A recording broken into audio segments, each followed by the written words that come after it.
ngerekrut orang. Terus saya tanya, apa cita-cita kamu?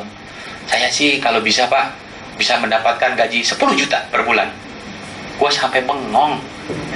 Lu ngapain di sini kalau cuma 10 juta? Lu kerja aja sama orang. Serius, 10 juta mah tahun pertama aja lu udah pasti dapet, saya bilang. Asal lu start club aja berapa? 12 juta, 14 juta, betul loh. Gampang sekali di sini, saya bilang. Gitu Pak ya, terlalu kecil mimpi kamu kalau cuma segitu, gedein. Nah gitu dong. Ya kan, jadi dia sekarang mulai berpikir besar dan jadi semangat ya. Oke. Nah teman-teman sekalian, kita bicara sekarang mengenai bisnis. Ya, kalau bisnis itu maunya untung. Kalau rugi jangan bisnis, betul nggak? Ya, nah ini kemarin ada presentasi dari Pak Wong Agus Cahyadi, boleh diundang ya. Beliau itu luar biasa sekali. Beliau adalah founder dari Inspiring Agency, anak dari grupnya Pak Herianto. Ya, jadi dulu dia di Dynasty, sekarang dia udah punya sendiri namanya Inspiring ya. Pak Wong Agus ini saya kenal sejak zaman-zaman di Astra waktu itu ya. Jadi Pak Wong Agus ini dia ngambil perbandingannya dengan perusahaan TBK ya, perusahaan terbuka yang sudah listing. Nah, dia ngambil waktu itu ini di namanya PT Mulia Indosindo, tahu ya, bikin Mulia Ceramics ya. Laporan keuangannya waktu itu dia bilang begini, tanggal 30 Juni ya tahun 2012, penjualannya 2,2 triliun. Naik nih dari 1,9 triliun jadi 2,2 triliun. Terus ada beban. Jadi yang di sini tahun lalunya untung 200 miliar, tahun ini rugi 148 miliar. Ya, terus kemudian ada lagi manfaat pajak apa segala, dulunya untung 150 miliar, sekarang rugi 135 miliar. Enak nggak sih punya bisnis kayak begini? Enakan di sini lagi, betul nggak? Tiap tahun naik, iya benar, tiap tahun naik terus kita di sini. Kalau misalnya Anda, ini boleh dicatat ya, ini kata-kata bagus banget dan saya amini banget nih kata-kata nih.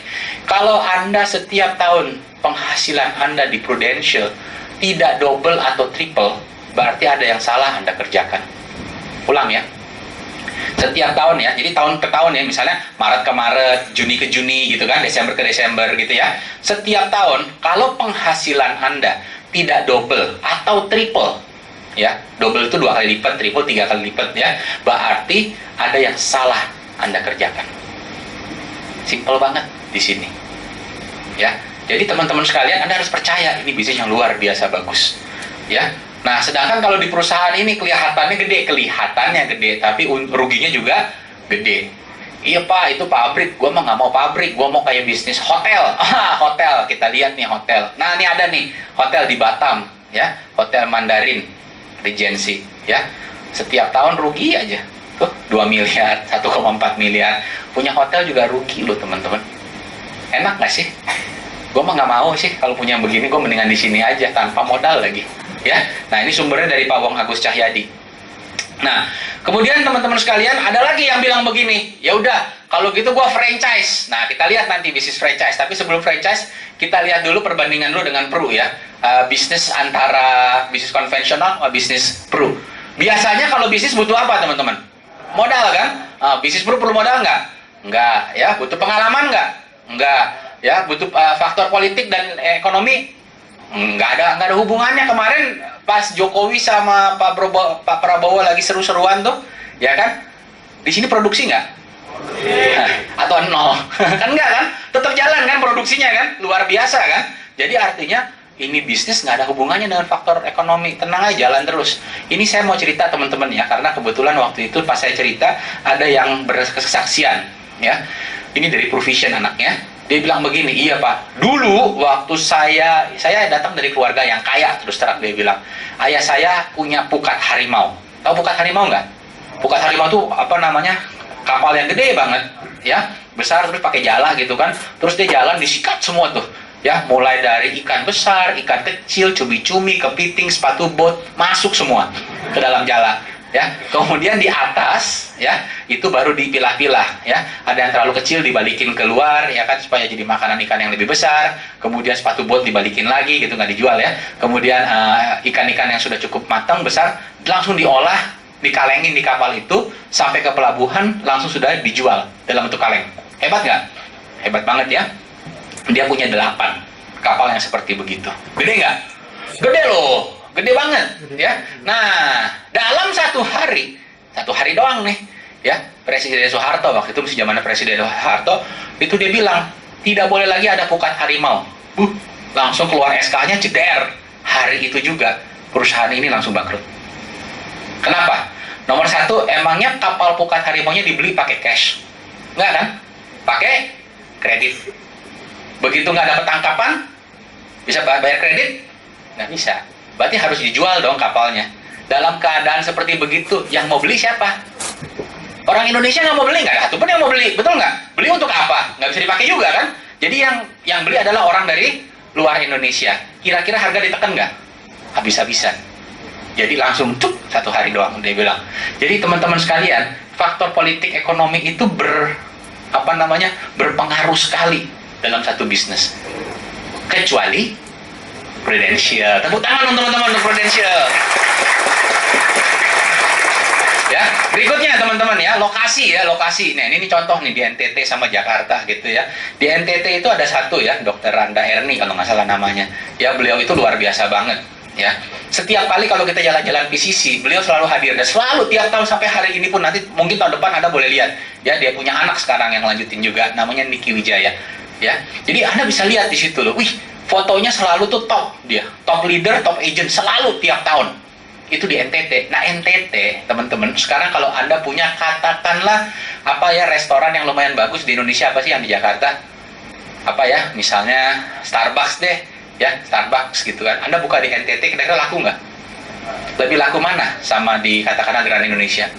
Grand Indonesia aja 3 atau 4 tuh Starbucks itu. Betul ya, teman-teman ya? Nah, di sini Prudential itu buktiin lagi. Nggak ada ininya, nggak ada perbedaannya lokasi.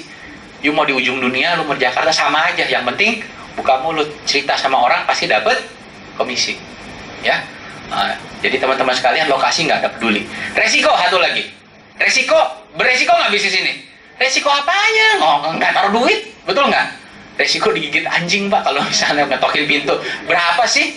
Selama saya 8 tahun berkarir di sini, teman-teman, tidak ada satupun yang saya tahu gitu ya, di koran atau di majalah yang saya baca gitu kan, agen Prudential dibunuh karena menawarkan nggak ada gitu loh. Produk 2-in-1 hoki gitu, nggak ada gitu loh. Nah, ya, jadi artinya resikonya tidak besar.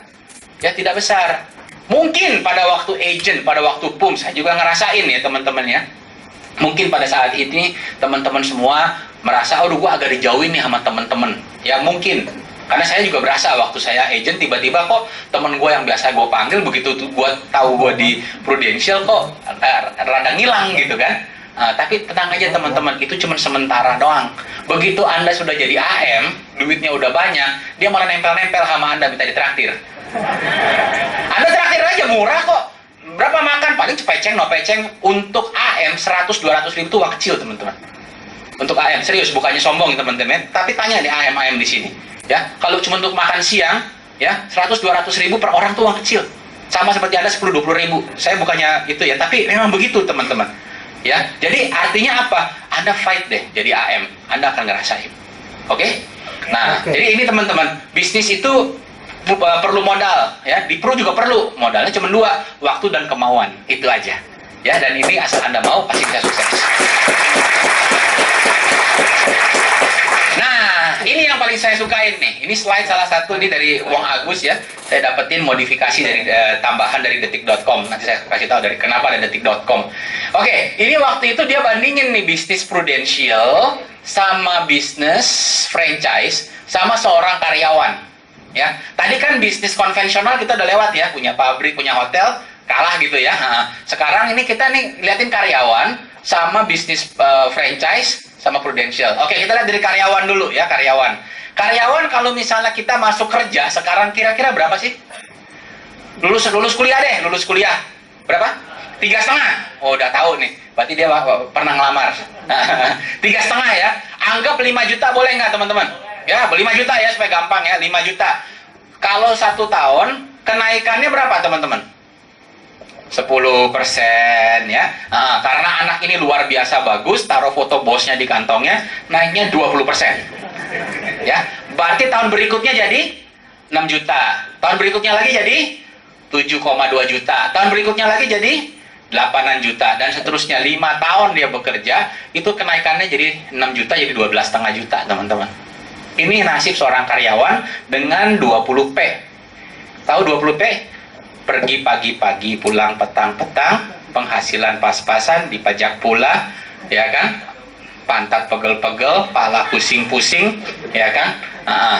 Pinggang patah-patah, ya kan? Pokoknya 20P lebih udah ceritanya nih, ya. Ini udah puyengnya minta ampun nih, kira-kira kayak begini nih. Dengan kenaikan gaji 10-20%. Maksimum 20%. Siapa yang di sini mantan karyawan?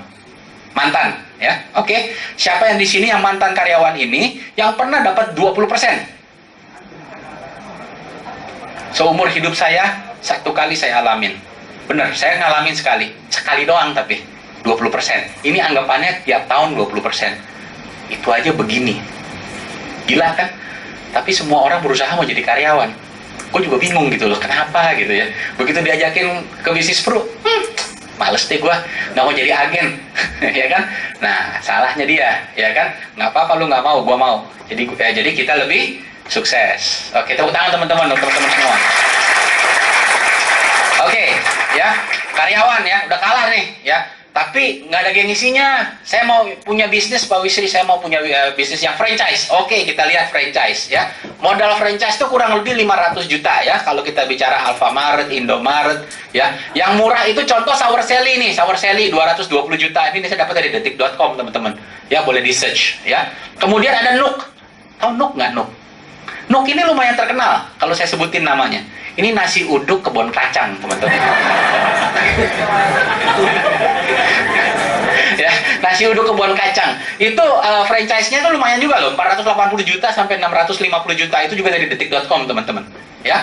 Jadi kalau Anda mau lagi, Anda bisa baca buku ya, franchise waralaba di Indonesia. Anda bisa lihat tuh harga-harga franchise ya. Cuman sebelum Anda melangkah untuk